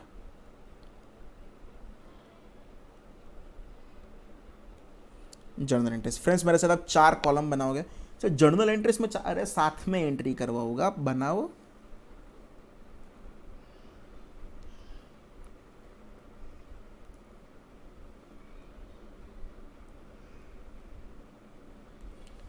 and उसमें टाइटल लगा दो, that is nothing but particulars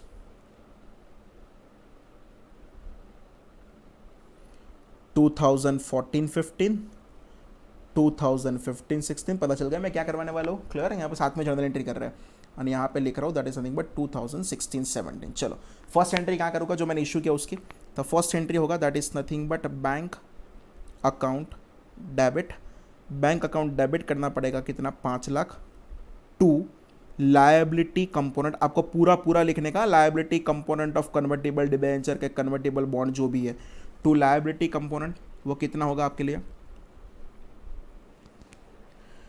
427,700। To liability component 4,27,700, and credit कर दूंगा to equity component, and equity component आपका कितना होगा, 72,300। क्लियर। तो यहाँ पे लिख रहा हूँ इक्विटी कंपोनेंट 72,300। ये जस्ट ईयर 1 में एंट्री होगा। सेकंड एंट्री कहने से हर एक साल होगा, that is nothing but interest expense account debit to liability component check करो, मैंने ऑलरेडी इंटरेस्ट का कैलकुलेशन करके रखा है। 51,324, 51,324। नेक्स्ट सेकेंड ईयर का इंटरेस्ट फ्रेंड्स आप चेक करोगे तो आपका आंसर होगा 52,683, 52,683। एंड लास्ट का चेक करोगे तो आपका आंसर आएगा 54,205। क्लियर? अच्छा, ये तो नहीं होगा, साथ में मुझे एक और एंट्री पास करना पड़ेगा, दैट इज समथिंग बट उसका पेमेंट की एंट्री। तो आप एंट्री करोगे लायबिलिटी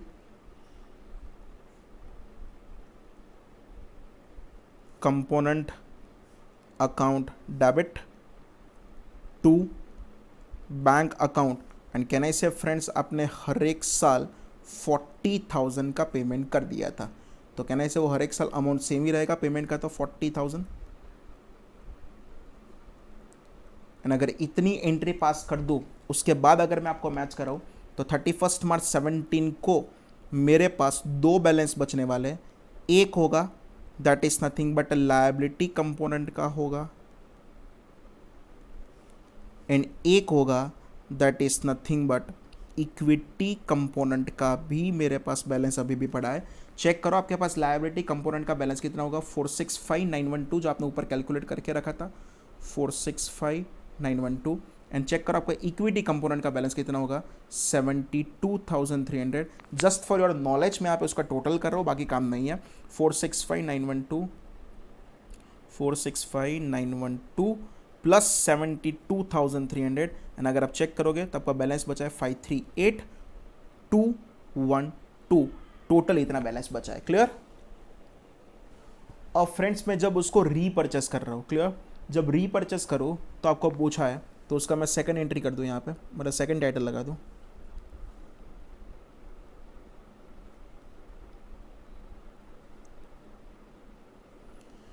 तो कहना इसे रीपर्चेस के टाइम मेरा डिस्काउंटिंग फैक्टर था 9%, तो उसका मैं अगर डिस्काउंटिंग करूँ, ये रहा ईयर, ये रहा कैश फ्लोस, ये रहा discounting factor at the rate of 9%, and finally this is nothing but my present value. Clear?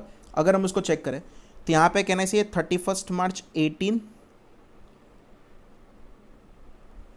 And एक होगा 31 मार्च 19 बिकॉज 2 साल बाकी है, एंड उसमें आपका ये होगा 40,000 एंड यहाँ पे होगा that is nothing but 5,40,000, and मुझे यहाँ पे अब डिस्काउंटिंग करना है, एंड डिस्काउंटिंग फैक्टर चेक करो तो कहना से आपको क्वेश्चन में दिए थे 9% के हिसाब से 2 साल का, एक दिया है 0.917 एंड 0.842, तो यहाँ पे लिख रहा हूँ 0.917 एंड 0.842, तो कैलकुलेट 40,000 इंटू 0.917, 40,000 इंटू 0.917, तो आपका आंसर होगा 36,680, तो यहाँ पे मैं लिख रहा हूँ 36,680, एंड 5,40,000 इंटू 0.842, 5,40,000 इंटू 0.842, ये क्या हुआ, सॉरी माइनस हो गया, 5,40,000 इंटू 0.842, तो आपका आंसर होगा 454,680, यहाँ पे लिख रहा हूँ 4,54,680, टोटल करो प्लस 36,680, तो ये आंसर होगा 4,91,360, 4,91,360। क्लियर? अच्छा, अब मैं इसका इक्विटी कंपोनेंट निकालूँ। फ्रेंड्स यहाँ पे कॉमन मिस्टेक लोग करके आते हैं कि आप जो इक्विटी कंपोनेंट निकालते हो ना, वो इक्विटी कंपोनेंट 5 लाख में से माइनस करके निकालते हो। Answer is no. आप जो रीपर्चेस करने वाले हो वो तो कहने से 5,25 में करने वाले हो, एंड 5,25 माइनस 491,360 करोगे तो what is your equity component, तो मैं यहाँ पे लिख रहा हूँ 5,25,000 माइनस 491,360, और इक्विटी कंपोनेंट इज 33,640, 33,640। अब मैं समझाऊँ, ये रहा ओरिजिनल एंड ये रहा रिवाइज्ड, गेन होगा तो पॉजिटिव लिखेंगे एंड अगर लॉस होगा तो नेगेटिव लिखेंगे। क्लियर? क्या क्या था वो समझाओ। ओरिजिनल लायबिलिटी कंपोनेंट के बारे में लिखेंगे, ओरिजिनल इक्विटी कंपोनेंट के बारे में लिखेंगे और उसको मैच करेंगे। क्लियर? देखो समझाओ, ओरिजिनल लायबिलिटी कंपोनेंट कितना था 465,912, तो यहाँ पे लिख दूँ 4,65,912। इक्विटी कंपोनेंट कितना था तो 72,300, 72,300। तो अगर उसका मैं टोटल करूँ तो उसका टोटल आपका आ रहा था 5,38,212। तो मैं यहाँ पे लिख रहा हूँ 5 लाख, जस्ट अ मिनट, 5,38,212, ये ओरिजिनल आया। अच्छा, अब अगर उसका मैं रिवाइज टर्म्स के हिसाब से चेक करूँ तो रिवाइज में चेक करो, ये आया था 4,91,360, ये आया था 33,640। एंड अगर इसका हम टोटल चेक करें तो इट्स ऑब्वियस कि आपका 5,25,000 होने वाला है। 465 वाली लायबिलिटी को मुझे 491,360 करना है। तो अगर मैं कैलसी में चेक करूँ 491,360 माइनस 491,360 माइनस 465,912, 465,912, तो सिंपल यहाँ पे 25,448 का मेरा क्या होने वाला है तो कल लॉस होने वाला है। 25,448 का मेरा लॉस होने वाला है। इक्विटी कंपोनेंट 72,300 से 33,640 करना था, 72,300 माइनस 33,640, तो सिंपल वहाँ पे आपका 38,660 का आपके लिए क्या है तो ये गेन है। तो यहाँ पे मैं लिख रहा हूँ 38,660 का गेन है। फ्रेंड्स, ये लायबिलिटी कंपोनेंट का जो भी लॉस होगा ना वो मुझे पीएनएल में डालना पड़ेगा, पर ये जो इक्विटी कंपोनेंट का जो भी गेन होगा ना वो मैं कहाँ पे ट्रांसफर कर दूंगा, रिटेन अर्निंग में। सिंपल, लाइक आप पूरी जर्नल एंट्री बताओ।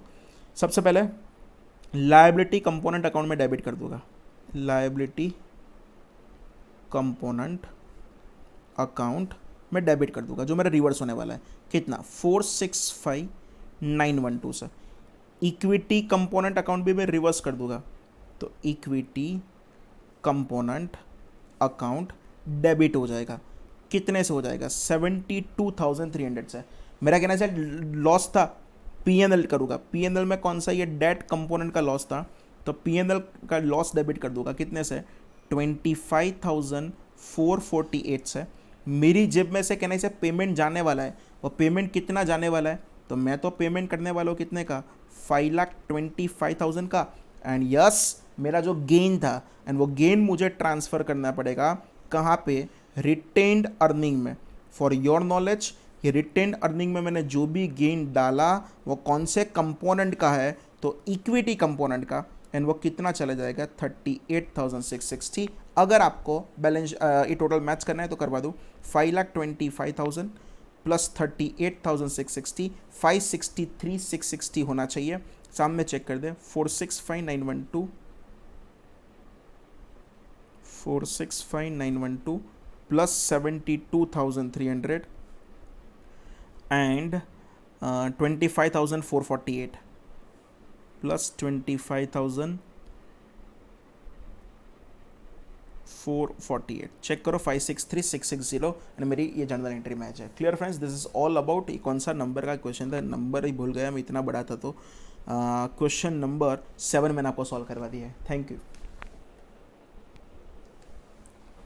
फ्रेंड्स। मैं नेक्स्ट क्वेश्चन स्टार्ट करूँ, that is something but question number 8। First of all I am reading that question 8। On 1st January 2010, Preet Limited issues 10-year bonds for rupees 10 lakh, bearing an interest at the rate of 10% payable annually. On 31st December each year, the bonds are redeemable on 31st December 19. मतलब कितना हुआ 10, 11, 12, 13, 14, 15, 16, 17, 18 and 19, मतलब 10 साल का bond था for rupees 10 lakh. No cost on fees are incurred, effective interest is also 10%. My coupon rate is 10%, my effective rate of interest is 10%, then don't worry. On 1st January 2005, 2015, 2010 निकल गया, 11, 12, 13 खत्म हो गया एंड 31st December 14 भी खत्म हो गया, 5 साल गए। और 1st January 15 को खड़ा हूँ 6th ईयर के फर्स्ट डे पे, that is after 5 years. Preet Limited and bond holder agreed to modification in accordance with which the term is extended to 31st December 21. आज मैं खड़ा हूँ 1st January 15 को, मतलब 15 में पेमेंट, 16, 17, 18, 19, 20 एंड 21, 7 साल हुए। Interest payments are reduce to 5%, जो 10% था उसकी जगह 5%. The bonds are redeemable on 31st December 2021 at rupees 15 lakh. Legal and other fees are 1 lakh is incurred. Prit Limited determines that market interest rate on 1st January 2015 for borrowing on similar terms is 11%. Analyze whether the extinguishment of accounting will apply or not as per Ind AS. If yes, determine the fair value of the modified liability and compute the gain or loss. समझो, एकदम ध्यान से समझना, बहुत difficult है. Question number 8 की बात करूँ तो आपकी हालत क्या हुई. क्वेश्चन नंबर 8, उसमें सबसे पहले क्या चल रहा है तो कि ओरिजिनल चल रहा है. ओरिजिनल में अगर मैं चेक करूँ, लोन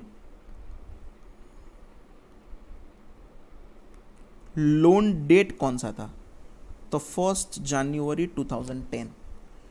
लोन का अमाउंट कितना था तो लोन का अमाउंट था 10 लाख. इंटरेस्ट रेट कितना था तो इंटरेस्ट रेट था 10%. मार्केट रेट कितना था तो मार्केट रेट ऑफ इंटरेस्ट भी था 10%. तो होगा क्या पता है, आप अगर ये कैलकुलेट करोगे ना, कौन सा ईयर वाला,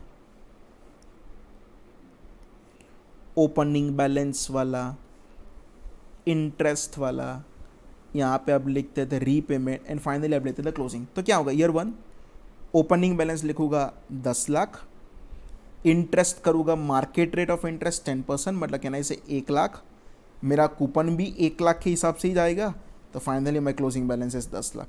ऐसा चलता जाएगा. कब तक चलेगा पता है आपको, दैट इज नथिंग बट यहाँ पे जब तक 31 December 14 आएगा ना, तब तक सेम स्टोरी आपका चलता ही जाएगा, कोई प्रॉब्लम नहीं है. एंड फाइनली यहाँ पे आपके पास क्लोजिंग बैलेंस कितना हो जाएगा, 10 लाख. मतलब से मैं बोलूँ, मेरे पास original balance as on 31 December 14 बोलो क्या 1 January 15 बोलो, इज इक्वल टू वो कितना होने वाला है तो क्या 10 लाख होने वाला है. क्लियर. अच्छा, अब मैंने कुछ कैश फ्लो की टर्म्स को मॉडिफिकेशन किया है, तो अगर मॉडिफिकेशन चेक करें तो मॉडिफिकेशन में हुआ क्या, अब हो गया टर्म 7 ईयर्स का. कैसे 7 ईयर्स, तो मैं आपको समझाऊँ. 1 January 15 टू 31 December, मार्च ही याद आ रहा है because of the financial, 31 December 21, 15, 16, 17, 18, 19, 20 and 21. Clear. What is my coupon rate? So my coupon rate of interest is nothing but 5%. What is the market rate? तो market rate of interest is nothing but कितना दिया था check करना पड़ेगा. On that date market rate of interest is nothing but 11%. And आप जो loan का repayment करोगे ना, वो क्या करोगे, 15 लाख का करोगे. ये कितना था, 11%. एंड लोन रीपेमेंट जो करोगे वो कितने रुपीज़ का करोगे तो क्या 15 लाख का करोगे. रूल ऐसा है, अगर कोई लोन्स की टर्म्स में मेजर मॉडिफिकेशन होता है तो आपके रिवाइज्ड कैश फ्लो को ओरिजिनल डिस्काउंट रेट से डिस्काउंट करो एंड एक प्रेजेंट वैल्यू निकालो. वो प्रेजेंट वैल्यू को एग्जिस्टिंग कैरिंग अमाउंट के साथ कंपेयर करो. दोनों का डिफरेंस अगर 10% से ज्यादा है तो आपको क्या करना पड़ेगा, ओल्ड वाले को डी रिकॉग्नाइज करना पड़ेगा और नए वालों को क्या करना पड़ेगा, रिकॉग्नाइज करना पड़ेगा. तो अब मैं क्या बोल रहा हूं, calculation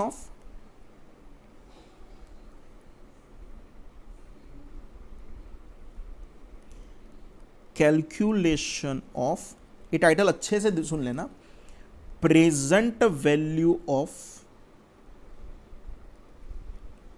revised cash flow, present value of revised cash flow discounted eight original discount rate, discounted eight original discount rate. ये हम क्यों ये सब कुछ कैलकुलेट कर रहे हैं, बिकॉज टू फाइंड आउट कि दोनों का डिफरेंस 10% से ज्यादा तो नहीं है ना. एंड अगर दोनों का डिफरेंस अगर 10% से ज्यादा होगा तो उसकी हालत कुछ खराब होने वाली है. Clear friends. अब मेरे साथ 4 कॉलम का एक टेबल बनाओगे.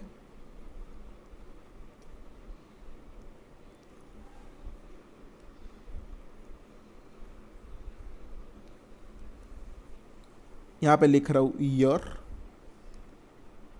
यहाँ पे लिख रहा हूँ कैश फ्लो, यहाँ पे लिख रहा हूँ discounting factor and specifically for your knowledge लिख रहा हूँ 10%, that is called original, underline कर देना आप भी।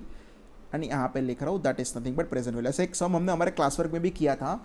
रीपेमेंट मेरा चालू कब से होगा? 31 दिसंबर 15 को, 31 दिसंबर 16 को, 31 दिसंबर 17 को, 31 दिसंबर 18 को, 31 दिसंबर 19 को, 31 दिसंबर 20 एंड 31 दिसंबर 21।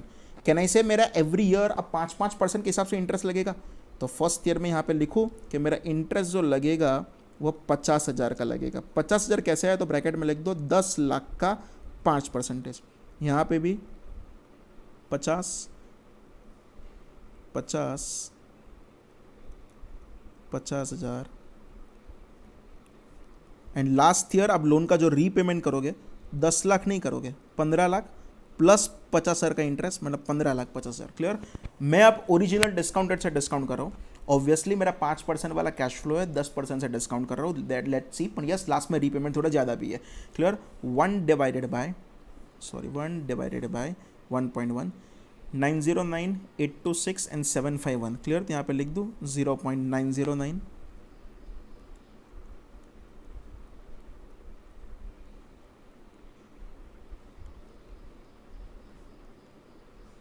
जितना मुझे आता था मैंने लिख दिया। क्लियर? 683 621 हो गया, 564 एंड 513। तो यहाँ पे लिख रहा हूँ 564 एंड यहाँ पे लिख रहा हूँ 513। क्लियर? तो कैलसी लो 50,000 इंटू 0.909,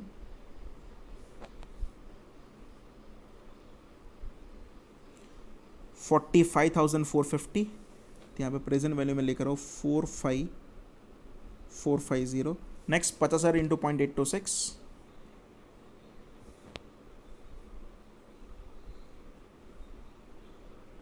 तो आंसर होगा 41,300। यहाँ पे लिख रहा हूँ 41,300।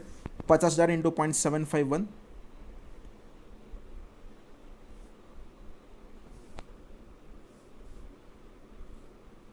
$37,550।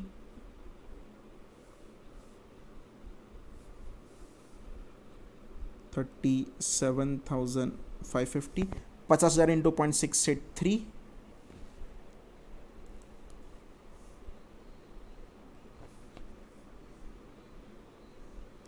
तो उसका आंसर होगा 34,150।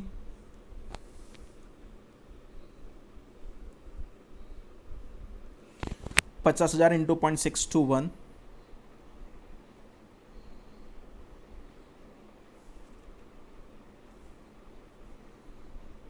तो इसका आंसर होगा that is something but 31,000। 50,000 into 0.564,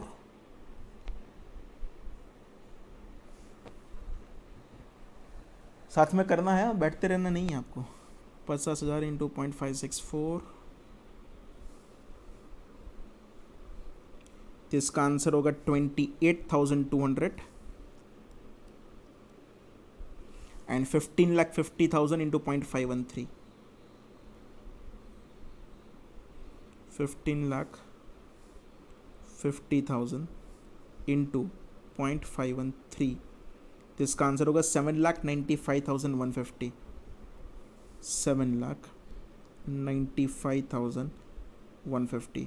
friends अगर हम यहाँ तक का टोटल करें, टोटल आप मुझे बता दो ना कितना हो रहा है।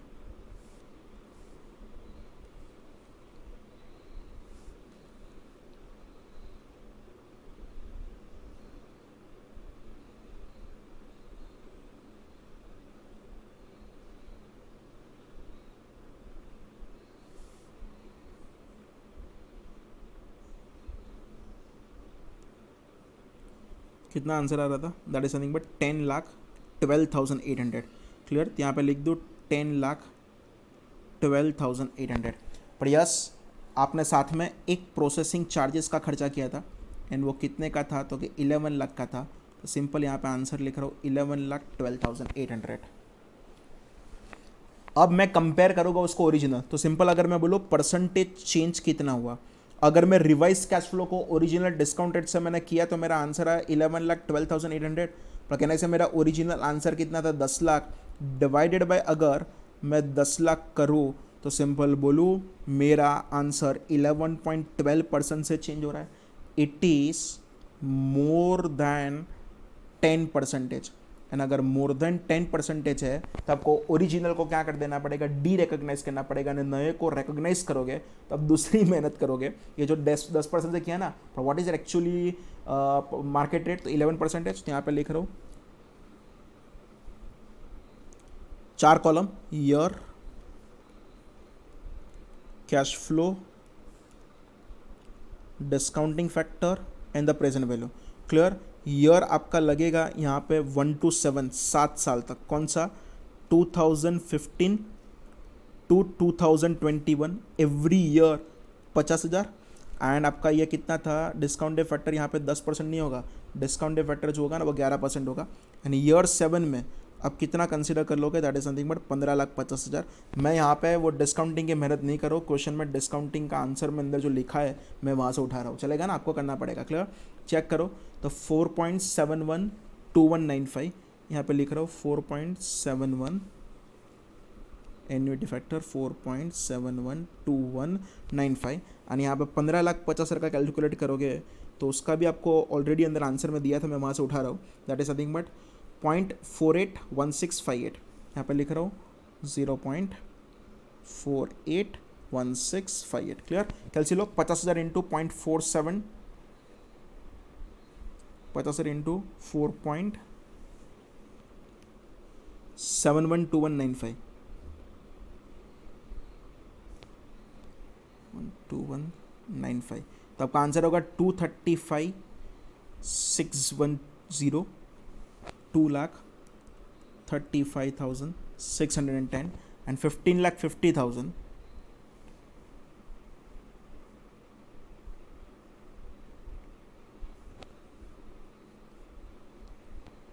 इंटू 15,50,000. तो सिंपल उसका आंसर होगा 746,570. यहाँ पे लिख रहा हूँ 7,46,570. टोटल करो प्लस 235,610. आपका आंसर होगा 982,180. एंड उसमें अभी भी 982,180. क्लियर. तो अगर उसका हम आंसर चेक कर ले,